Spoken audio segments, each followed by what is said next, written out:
رسول پاک صلی اللہ تعالیٰ علیہ وسلم کی ایک حدیث میں آپ کے سامنے عرض کرتا ہوں. اخلاص میں کتنی طاقت ہے وہ بتاتا ہوں. حضور اکرم صلی اللہ علیہ وسلم فرماتے ہیں، صحیح حدیث ہے یہ، 3 لوگ سفر پر تھے، 3 دوست تھے، یہ تینوں سفر پر تھے اور یہ پہاڑوں کے راستے سے جا رہے تھے. ایک پہاڑ کے غار میں ان لوگوں نے پناہ لینے کے لیے تھوڑی دیر آرام کیا اور بارشیں شروع ہو گئیں، طوفانی بارش، اور ایسی بارشیں آئی کہ پہاڑ کے پتھر کھسکنے لگے اور ایک بہت بڑی چٹان کھسک کر کے یہ غار کے منہ پر آ کر گر گئی. غار بند اور یہ اندر 3 بیٹھے ہوئے ہیں. ہاتھ کے ہلانے سے تو پتھر جانے والا نہیں، ایک بڑی چٹان گر کر کے بند ہو چکی، ان کی قبر وہیں بننے والی. 3 لوگ ہلا کر کے کیا ہٹا سکتے تھے؟ اب تینوں لوگوں نے کیا کیا؟ میرے آقا صلی اللہ علیہ وسلم فرماتے ہیں تینوں رونے لگے کہ اب ہماری موت یہیں پر ہونے والی ہے، ختم ہے، لیکن اس سے پہلے چلو اللہ کی بارگاہ میں اپنی زندگی کی کوئی ایسی چیز ہو جو تم نے خالص اس کے لیے کیا تھا، اس نیکی کو وسیلہ بنا کر کے دعا کرتے ہیں، دیکھتے ہیں پتھر ہٹتا ہے کیا. تو تینوں نے اپنی اپنی زندگی کی ایک ایک چیزیں شمار کرنا شروع کیا. توجہ چاہتا ہوں. پہلے ایک بندہ سجدے میں گرتا ہے اور عرض کرتا ہے، مولا تو جانتا ہے میری ایک بوڑھی ماں تھی، ماں کی خدمت بہت کیا کرتا تھا، ماں کی بہت تعظیم کرتا تھا. ایک دن رات کو جب میں گھر پہنچا تو میرے پاس صرف ایک روٹی تھی اور تھوڑا سا دودھ تھا. میرے گھر کے کئی بچے تھے، بچے بھی بھوکے تھے، لیکن میری ماں بوڑھی تھی. تو میں جب بھی گھر رات کو پہنچتا پہلے اپنی ماں کو کھلاتا، اس کے بعد اپنے بچوں کو کھانا دیتا. اس دن ایسا ہوا کہ میرے پاس صرف ایک روٹی اور تھوڑا سا دودھ تھا، ماں بھی بھوکی تھی اور بچے بھی.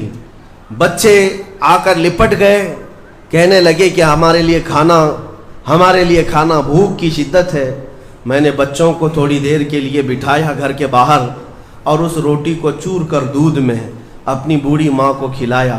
میری بوڑھی ماں جو بھوکی تھی وہ پوری روٹی کھا گئی اور پورا شکم سیر ہو کر وہ دعا کرتے ہوئے سو گئی. اس رات کو میں بھی بھوکا رہا، میرے بچے بھی بھوکے رہے، ہمارے گھر میں اس کے علاوہ کوئی کھانا نہیں تھا. اے رب ذوالجلال، میں نے اپنی ماں کے ساتھ یہ جو حسن سلوک کیا خالص تجھے راضی کرنے کے لیے، خالص تجھے راضی کرنے کے لیے.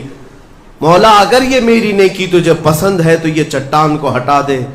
وہ دعا کر رہا تھا، چٹان تھوڑی کھسک گئی، اپنے آپ کھسک گئی، لیکن اتنی نہیں کہ وہ نکل سکیں. دوسرا جو ساتھی تھا وہ سجدے میں گرا اور وہ دعا کرنے لگا. یہ پوری حدیث پاک موجود ہے جس کو میرے آقا نے بیان کیا. میرے عزیز، و زندگی میں کوئی ایسی چیز ہو جو اللہ کے لیے کیا ہو، پھر دیکھنا زندگی کی مصیبتیں آئیں، اسی نیکی کو تم اللہ کی بارگاہ میں رکھ سکتے ہو. دوسرا سجدے میں گرتا اور کہتا ہے، مولا تو بہتر جانتا ہے میں اپنی چچیری بہن کا عاشق ہو گیا تھا. اس کی چچیری بہن تھی، چاچا کی بیٹی، عاشق ہو گیا اور ہم دونوں میں معاشقہ چلنے لگا، ایک دوسرے سے محبت کرنے لگے. ایک دن ایسا آیا کہ ہمارے گھر والے اور اس کے گھر والے سب باہر چلے گئے، ہم دونوں تنہا رہ گئے اور ہم دونوں ایک کمرے کے اندر آئے. ہم دونوں نے گناہ کرنے کا ارادہ کر لیا. شادی تو نہیں ہوئی تھی، نکاح بھی نہیں ہوا تھا، دونوں کھڑے ہوئے، گناہ کرنے کا ارادہ ہی تھا کہ ہم دونوں کو اچانک خیال آیا میرا رب دیکھ رہا ہے. ہم کپڑے اتارے اس کے سامنے جو ہمارے دلوں کے حالات بھی جانتا ہے. تو وہ میری چچیری بہن وہ بھی رونے لگی، میں بھی رونے لگا اور ہم ایک دوسرے کو ہاتھ نہیں لگائے. مولا اس زنا سے اور اس بدکاری سے اگر میں بچا تھا تو میرے رشتہ داروں سے ڈر کر نہیں، خالص تیری رضا کے لیے کہ مولا کریم کے اس سلطنت کو میں اپنے گناہوں سے پامال نہیں کروں گا. تو جب یہ وہ کہنے لگا اور عرض کیا، مولا اگر میں وہ رات گناہ سے بچاؤں، تیری بارگاہ میں میرا وہ بچنا پسند ہے تو اس چٹان کو تو ہٹا دے. حدیث پاک میں چٹان اور کھسک گئی.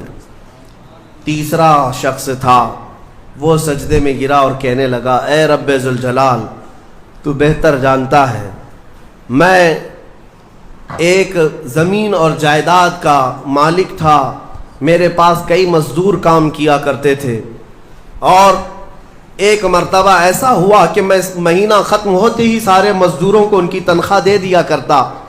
ایک مزدور ایسا ہے جو اپنی تنخواہ لیے بغیر چلا گیا، ایک مزدور تنخواہ لیے بغیر چلا گیا، اور اس کی تنخواہ میں نے سنبھال کر رکھی اور اس سے ایک بکری خرید لیا۔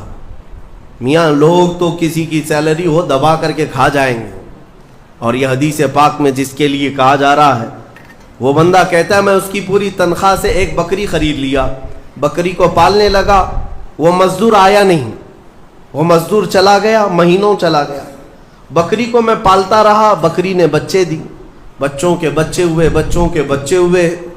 اے رب ذوالجلال تو نے اتنی برکت دی کہ اس ایک بکری سے ایک پورا میدان کئی ہزار بکریاں بھر گئی، کئی ہزار بکریاں کئی سالوں کے اندر۔ وہ ان بکریوں میں نہ کسی کو بیچتا تھا نہ کسی کو ذبح کرتا تھا، سب بکریاں رکھا۔ کئی سالوں کے بعد اچانک وہ مزدور واپس آیا اور اس نے آ کر مجھ سے کہا کہ مالک میں آپ کے ہاں خدمت کرتا تھا، آپ کو یاد ہے کچھ سالوں پہلے میں نے اپنی تنخواہ چھوڑ دی تھی، ایک مہینے کی تنخواہ نہیں لیا تھا۔ تو میں نے اس سے کہا کہ ہاں مجھے اچھی طرح سے یاد ہے، اور اس کا ہاتھ پکڑ کر کے ان بکریوں کے ریوڑ کے پاس لے گیا اور کہا یہ تیری تنخواہ ہے، یہ پوری تیری تنخواہ ہے۔ اس نے کہا میرے ساتھ کیا مذاق کر رہے ہو مالک، میری تنخواہ اتنی ہے کہ اس زمانے میں ایک بکری بھی نہیں آ سکتی۔ اس نے کہا ہاں بالکل تو صحیح کہہ رہا ہے، لیکن اس زمانے میں ایک بکری خرید لی میں نے، اور اسی بکری سے اللہ نے اتنی برکت دی، اس میں میرا ایک بھی حصہ نہیں، تیری ان بکریوں کا دودھ تک میں نے نہیں پیا، صرف اور صرف تیرے انتظار میں، اور یہ ساری بکریاں تو لے جا۔ اور وہ مزدور خوشی خوشی اپنے پورے ریوڑ کو، آج کے زمانے کے وہ کئی لاکھوں کی بکریاں ہوں گی، وہ مزدور لے گیا۔ اب یہ بندہ کہتا ہے اے رب ذوالجلال میں نے یہ امانت اگر سنبھالی تھی تو خالص تیری رضا کے لیے، مولا صرف تجھے راضی کرنے کے لیے، ورنہ پیسے کھا جاتا تو کون کیا کر لیتا، وہ مزدور کون سا وصول کر لیتا، کہتا نہیں مجھے یاد نہیں، اب میں پہچانتا بھی نہیں، نہیں مولا میں نے تیری رضا کے لیے کام کیا، اگر تجھے یہ پسند ہے تو یہ چٹان ہٹا دے۔ حدیث پاک میں ہے اس نے جیسی یہ دعا کیا پوری چٹان ہٹ گئی، پوری چٹان کھسک کر ختم ہو گئی، ان کا راستہ صاف ہوا۔ پتہ یہ چلا حدیث پاک کا یہ مفہوم ہے۔ میرے عزیزوں میں اب آپ کے سامنے عرض کرتا ہوں، ایسی بڑی بڑی چٹانیں آج بھی ہم پر گر رہی ہیں، مصیبتوں کی چٹانیں، ظلم کی چٹانیں، لوگوں کے تان و تشنی اور لوگوں کی گالی گلوچ کی چٹانیں۔ ان چٹانوں کو کھسکانے کے لیے تمہارے پاس اخلاص والی کوئی نیکی موجود ہے؟ رب تبارک و تعالیٰ کی بارگاہ میں کبھی یوں عرض کرتے کہ مولا میں نے خالصتاً ایک رات تیرے لیے کھڑے ہو کر پکارا تھا جب سب لوگ سو رہے تھے، میں صرف تجھے راضی کرنے کے لیے عبادت کیا، مولا اگر تو راضی ہے تو ان فلسطین کے بچوں پر رحم کر دے۔ ہمارے پاس ایسی کوئی چیز ہے جو ہم عرض کر سکیں؟